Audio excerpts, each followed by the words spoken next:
How's it going, everyone? Gemaniac back again, bringing you another video. Now, today we have an article by CNN. UN mourns the death of more than 100 aid workers in Gaza, the highest number killed in any conflict in its history. So, actually wild. So, let's get into this article. CNN.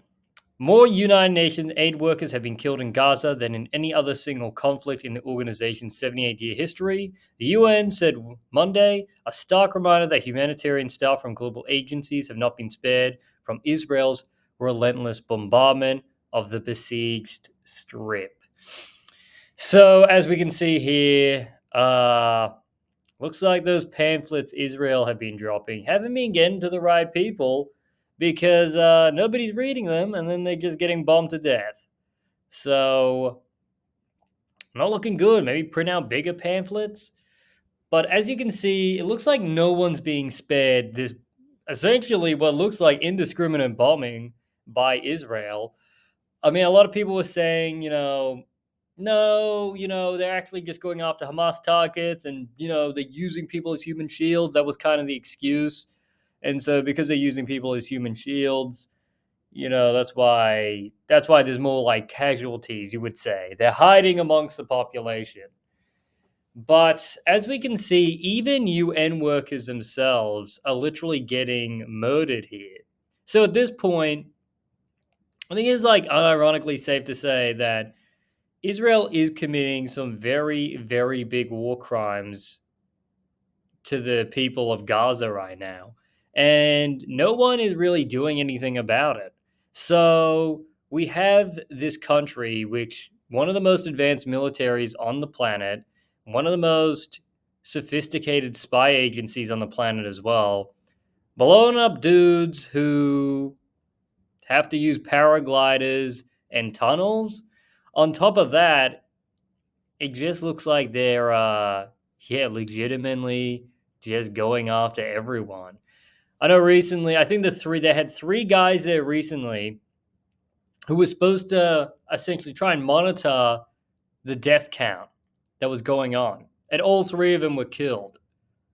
So if that doesn't say something, I don't know what does. But right now we have no one essentially attempting to strong arm Israel in any kind of way. I mean, why does Israel have such sway or such ability to just do whatever they want?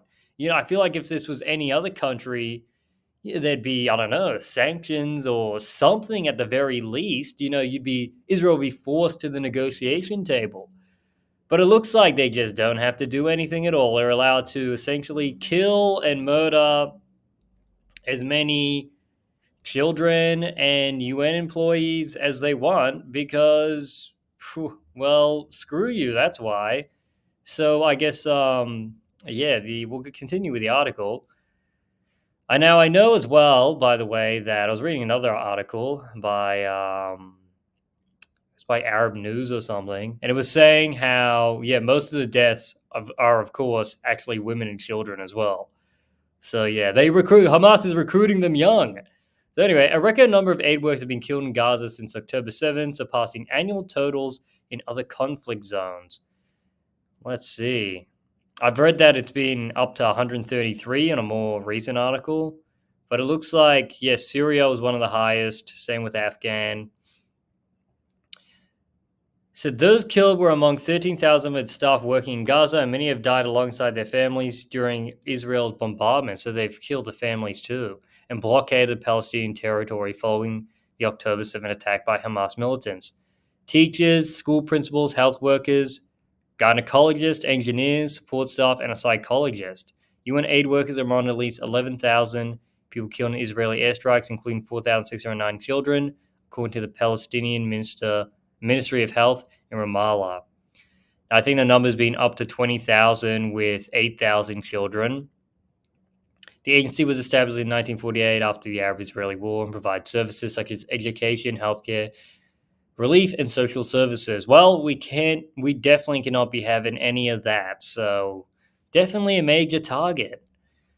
So essentially the article goes on and it says, let's see, yeah, everyone's condemning it, everyone's condemning it, but in reality, so what? Who cares at this point if you're condemning it? If you can't do anything to make them actually stop committing, these hundreds of war crimes, then condemn it all you want. We're still going to essentially get rid of the area. And my question is, what are they going to do with the area afterwards? Are they going to literally just reconquer it? Is that literally what they're going to do? And say, you know what? Well, we're controlling it until you people learn how to be human. Is that what they're thinking? And so, or are they just going to go, the NGO kind of route where it's like you get a bunch of NGOs to then ship them to other places so you don't have to look at them? So that we'll have to see what the Israeli strategy is. But currently, the US is doing nothing in regards to stopping Israel from just completely annihilating the strip. And the refugee camps are getting struck. I mean, obviously, hospitals, schools, and at this point, I think it's pretty much off the table. You'd have to be.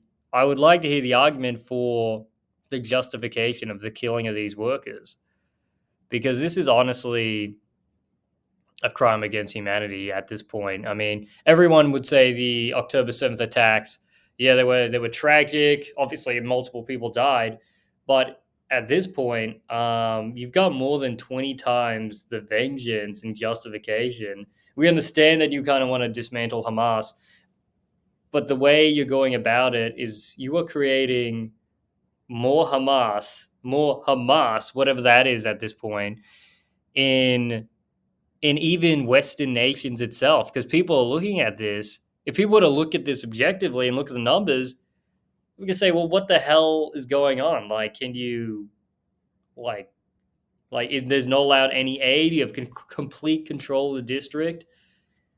It's a bit of a, it is now pretty much safe to say it is a pretty much open concentration camp where they're allowed to just go all out on these people.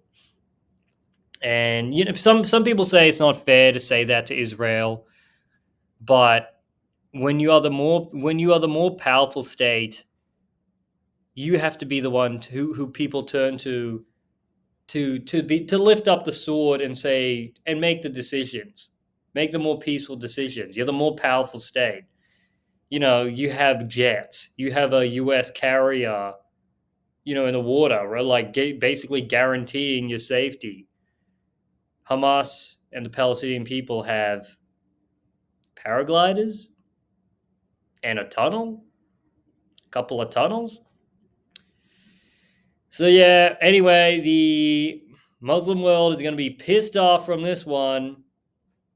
I mean, they already are, and I think a lot of people are starting to actually get sick of Israel not being able to be brought to heel when everybody can pretty much say, like, what the hell is going on here? But anyway, that's pretty much it for this one. If you have any suggestions for future videos, tell me in the comments. Like and subscribe. And yeah, thanks for watching. Peace out.